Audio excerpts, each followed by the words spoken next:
Let me ask you something. Have you ever been through a long, deeply exhausting stretch of time? Maybe a job that took everything out of you. Maybe a relationship that wore you down. Maybe caring for someone who was sick. Maybe something you threw yourself into completely. And then it ended. You thought, once it ends, I'll be okay. You thought, I'll exhale. I'll go back to the way I was. But then you found out there is no going back. Things had changed. And you couldn't find your way back to the person who didn't have to fight anymore. 3,000 years ago, a man fought a 10-year war, and then spent another 10 years trying to get home. We usually call those 10 years an adventure story. But today, I want to tell you something different. The real story of the Odyssey is not adventure. It is the story of a man trying to become an ordinary person again. Troy, in the light of that one night's fire, the wooden horse worked. The Greek soldiers moved through the city. Fire swept through every corner. King Priam, killed in front of his own temple. Helen, taken away. Troy, vanished from history that night. The Greek heroes could finally set down their exhaustion, finally go home. They thought going home was good news. But what Homer wrote next was not a triumphant return. King of Mycenae went home and was murdered in his bathtub by his own wife and her lover. He won at Troy, came home, and died in his own palace. Achilles, before the war even ended, was hit by Paris's arrow, the heel, dead outside the walls of Troy. He chose glory. He chose a short and blazing life. He got exactly what he wanted, but could not. And the cleverest of them all, Odysseus, began his 10 years of drifting. After 10 years of war, not one hero could truly return to the life he had before. 10 years of war left something different in every one of them. Some were left with wounds. Some were left with hollows. Some were left with something, an inability to ever be still again. Odysseus set out, carrying that with him. There is a term that existed 3,000 years ago, but only got a name in modern times.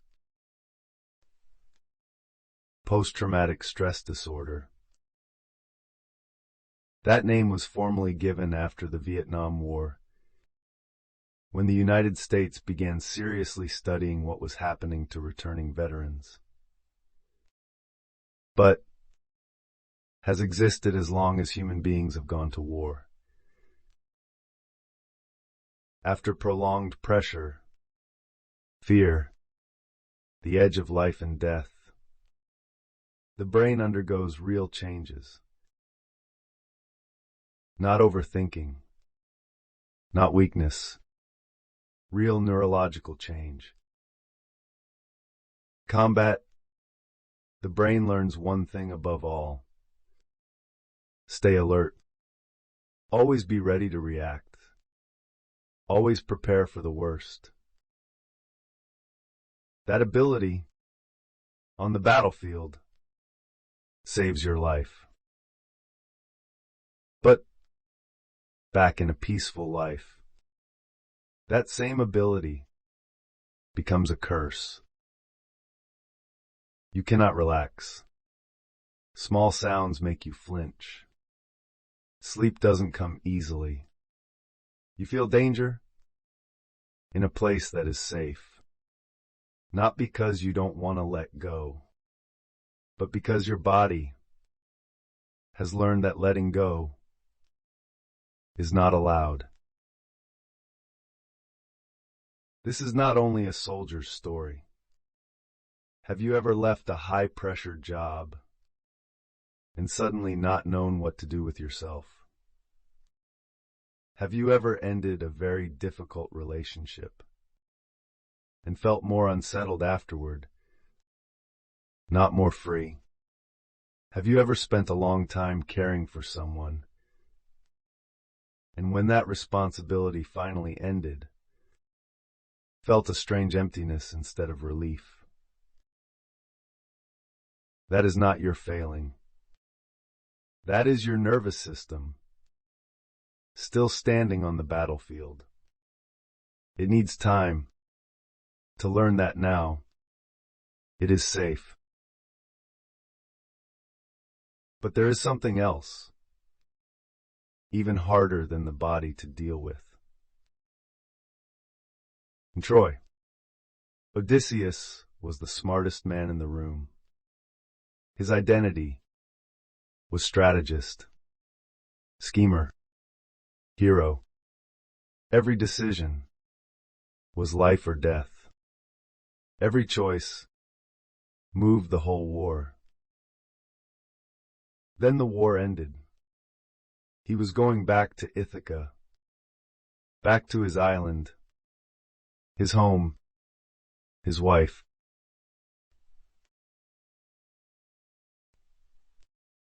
What was he? A king, a husband, father. For 10 years, Odysseus was the man who ended Troy with a wooden horse. The man who could find a way out of the darkest cave. The man the gods themselves watched. Now, he was going back to manage a small island. Wait for his wife to finish weaving. This is not about pride. It is not about complaining about the gap.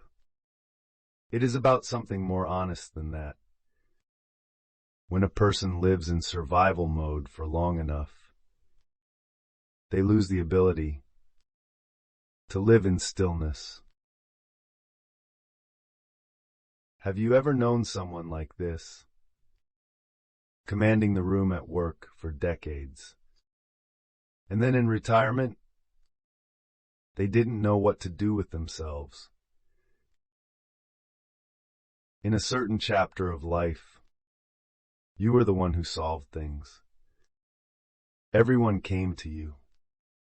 You built your whole identity around that. And then that chapter ended. No more emergencies. No one especially needing you. The days became quiet. That quiet should have been a good thing. But for some people, that quiet is more terrifying than any war. Some people's deepest fear is not suffering. It is peace. Because in suffering, you know who you are. You know your position. You are the one holding things together. You are the one who cannot fall apart. You are the one who finds a way out, even in the worst of places. But in the stillness, who are you? Odysseus drifted at sea for 10 years. Those 10 years were not just the gods blocking him, not just a series of trials.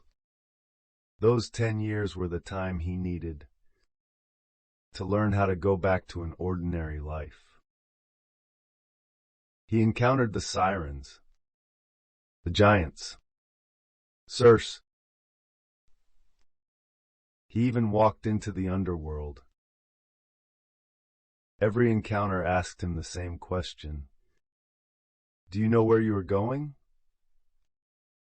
Do you know who you are? Do you know what actually matters? On the battlefield, you only need to survive. But what about off the battlefield? Many people, after a high-pressure chapter of life, need more than rest. They need to meet themselves again. That process is not pleasant, not comfortable, often done alone. But that process, and the time it takes, cannot be skipped. Odysseus took 10 years. How long will you need? I don't know. But the journey is worth taking. Over the past episodes, we talked about the golden apple, about Helen, about how a group of people descended into collective madness, about a hero's rage, about the wooden horse. That was the world of the Iliad, a world of war, glory, rage, and consequence. What comes next in the Odyssey is a different kind of story. It is not about winning. It is about what you do after the winning is done. Odysseus set out, carrying 10 years of war in his memory, carrying the names of everyone he lost, carrying a version of himself he was no longer certain of. He wanted to go home, but the road home was longer than he imagined, much longer. Because sometimes the greatest distance is not the width of a sea. It is the distance between who you are now and who you remember being. Finally, I want to ask you, if one day you no longer had to fight, would you know how to live? Not your plan, not your next goal, but on an ordinary morning with no emergency, you wake up, and do you actually know who you are? Because the world is never what you think it is. Wu Talks World, see you next time.